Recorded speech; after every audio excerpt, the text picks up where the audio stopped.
in the front windshield, and we were able to see a number of shots, approximately 6 at least, in the back windshield.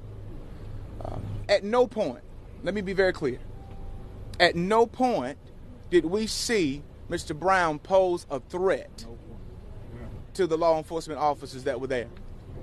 My friends, I would suggest to you that it was absolutely and unequivocally unjustified. When they opened the door, there were no weapons found. They pulled his body out of the car, laid him face first flat on the ground.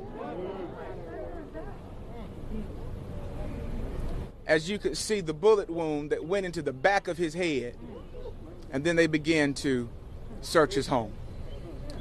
And so I can't speak on what everybody else saw. I don't know what video that they saw, but I can tell you that what Attorney Lassiter said was exactly what we saw today. True. All right. And so I said this, and as I close my comments, I said this at the NAACP rally on last weekend.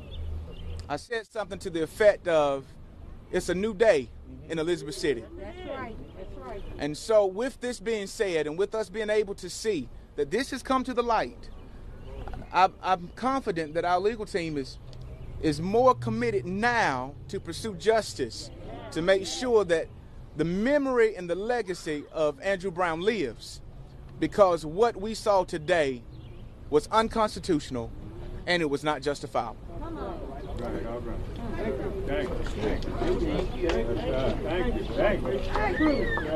I'm not going to stay before you guys long. Thank you all for listening. I've been told my voice is soft, so I need to speak up a little bit. Again, let's be clear. This was an unjustifiable shooting. I've said it before, and I'm standing here, standing by my word, as I said a couple days ago and outside those court steps. We will seek justice for Andrew Brown Jr. Thank you. This is his oldest son, Khalil Furby. The video I seen last week is pretty much the same as what I seen today. Just a few more details, but he wasn't in the wrong at all. What's in the light, what's in the dark gonna come to the light. You know what I'm saying? And it's gonna be like that. He gonna get his justice, because it won't even right. Describe it? Drop. Well, can you describe it? Well, we'll ask questions in a second. I'm gonna make this real brief. My father did not deserve to die at all. He did not deserve to get killed. In any way, shape, or form, he did not pose any threat at all. Come court, there's no way that this could be justified. There's no way possible. And that's all I gotta say. All right, thank you. On behalf of the legal team, Marcel Picari Sellers and Benjamin Crump, Chantel Lasser, our new addition, Chance Lynch, as well as Wayne Kendall.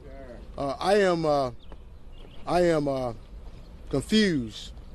I was teaching my daughter a new word, convoluted, hard for something to explain. And what I need explaining today is why you have killers in Pasquotank County that's not in the jail today. All right? Yeah. So we had peaceful protests, peaceful demonstrations. Now we know what they was trying to hide. Now we know why they didn't want to release the tape. Now we know why they still don't want to release the whole tape. What was described by Chance Lynch, Chantel Lasser, is a massacre. You should be outraged. You should be outraged that in 2021, that a man can be killed, gunned down by a firing squad.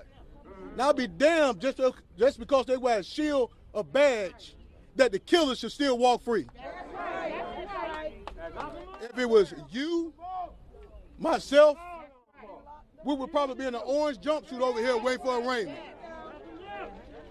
The tune and the tone.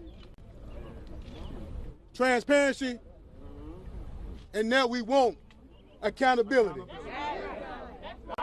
And we want justice. And what justice is today, or what we know, what they've been behind, what Chantel and Khalil saw a couple of weeks ago, last week, arrests, prosecution, conviction, and a long prison sentence. A long prison sentence. Somebody say throw away the key. Light. Now, somebody asked me today, how you feel? Hold on 1 second. Wait 1 second. Somebody asked me today, Attorney Dance, how you feel? I am mad as hell. I am mad that a man, a father, can be executed. All this marching, everything we went through. Now, I'm not trying to say that one thing is worse than the other one, but it is clear when you got a man that's killed on tape, executed, murdered, the killer should be brought to justice. And they will be. They will be. With that being said, I'm going to open up for questions, brief questions. We got a lot going on, so please be very respectful of our time. Did they indicate to you that they would file? Y'all, wait. Who are you with? CNN. Okay. Did they indicate to you that they would file charges against these deputies? There's no indication. There's no indication this time that any charges will be filed at this time. So no, not to us. Let me also say one thing here that the family is very aware of. There is a huge question about whether or not this family can get justice the way this system is set up here today. We have asked, last Wednesday we sent a letter, it was certified so I know he received it, the district attorney here to recuse himself from this matter. We believe that it's an incestuous relationship between the district attorney and law enforcement. He works every single day with these officers. He's worked for years prosecuting cases with these officers, and his office is literally in the sheriff's department. That's right. We do not believe that we will have a fair set of eyes reviewing this going forward, and I know that people are looking for something to ask for, and we're asking that the community join us in our request, because the way that the law is set up in North Carolina, the only person who can remove a case is the district attorney himself. And so we're asking him to recuse himself so this family can have justice. Yes?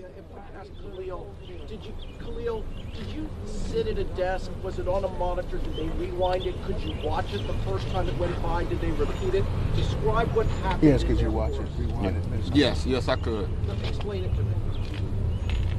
He said yes, he could rewind it and look at it over and over again. So yes, the answer is yes. What was that like for you in your heart? What you mean? Allow me to say this and to reiterate what Bakari just said. This district attorney got up before the courts and made a statement that not until Andrew Brown came forward and made contact, then the shooting started. Look at the video, look at the recording. That is inconsistent of what we saw in this video. Ms. Lynch, she said what happened right before the shot was fired. The first shot was fired, and after the shot, well, let me back up. When they arrived on the scene, all of them were yelling different things. Some of them were saying, "Show your hands." Another was saying, "Get out." It was so much yelling that we could barely understand what they were saying. So I can't imagine what was going through Mr. Brown's mind with him having to sit there and hear this, not knowing what to do. Even with both hands being shown at all times. When the first shot fired, he was sitting in his car and then he began to back up. At no time did we see him go towards a sheriff deputy at any time. The first shot was fired, and what we saw was after it was fired, he began to back up because he wanted to get out of there.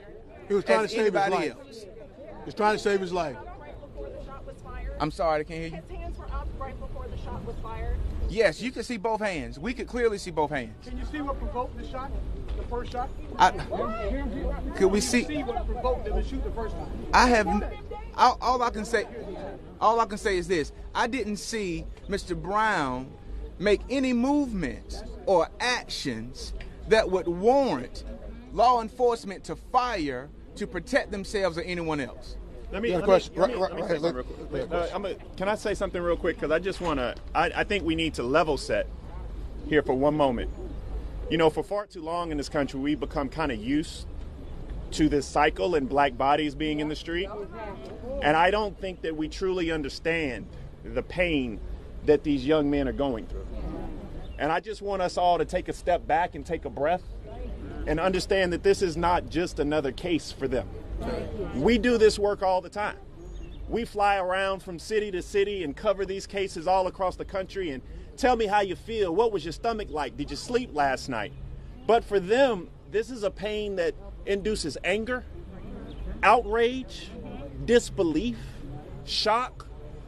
This is pain for this community. This is pain for black men and women all across the country. So let's level set for a minute and understand that this is not just another case. This is not just another body. This is somebody who was a father, somebody who was a brother and a nephew. And I think we just have to pause for a moment and realize that. Go ahead. Tim with ABC 11. Andrew Womble gave me a statement saying that he's not basically going to recuse himself. He's confident in his ability to handle this. How did he get the statement? So what is your next step to get relief for this family? I don't know how you, I sent the letter. He haven't said anything to us.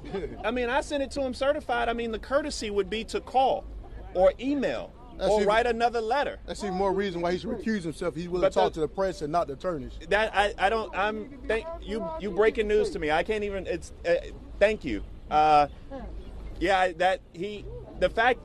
me be extremely clear.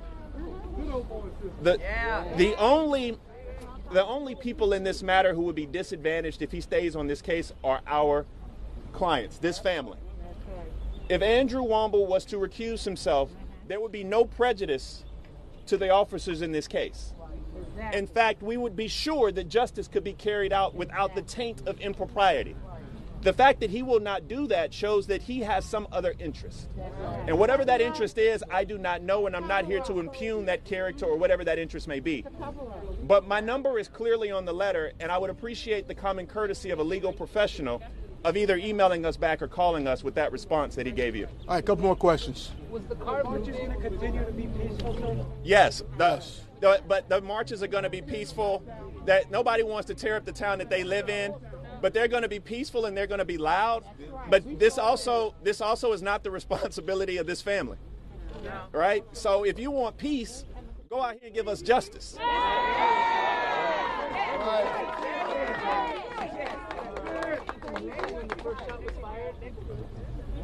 So his question was the car moving when the first shot was fired?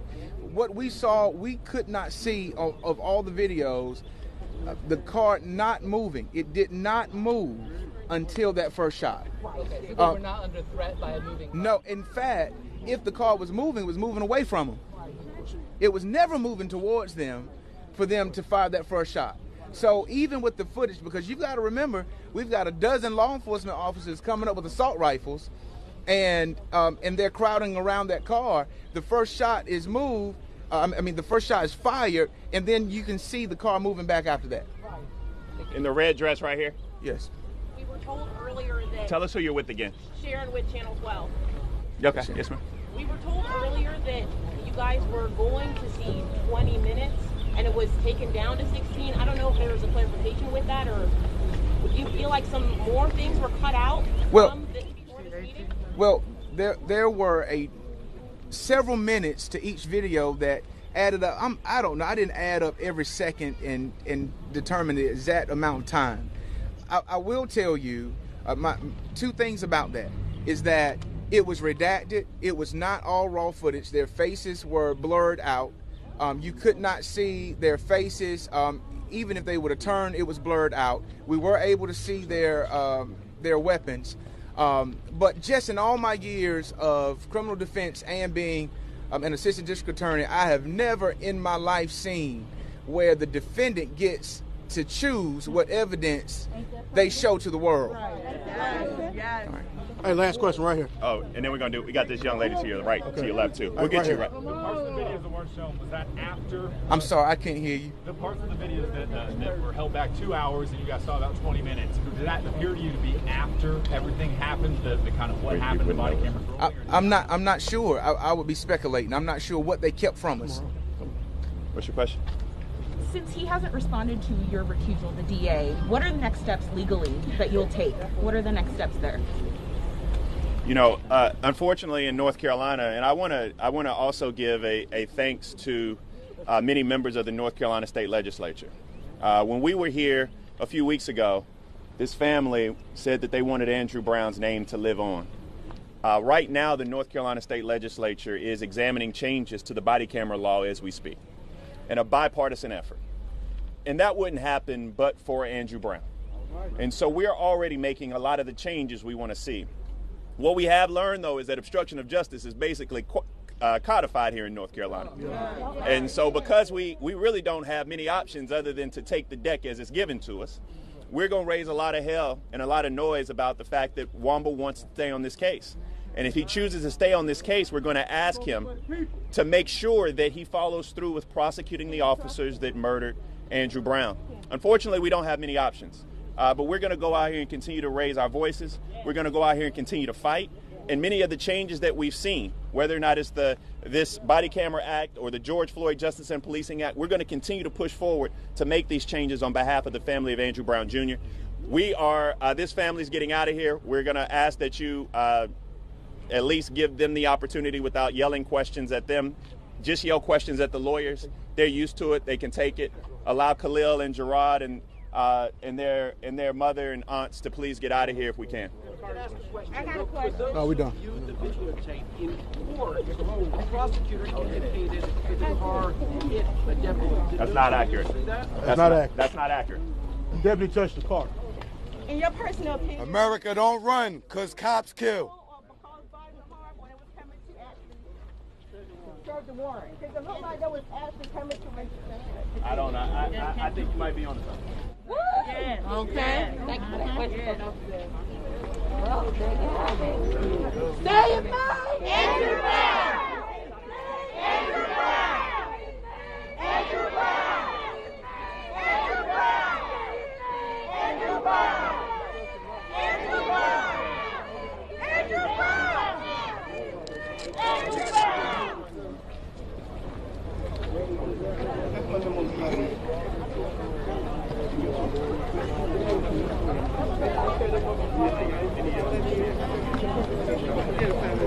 Thank you.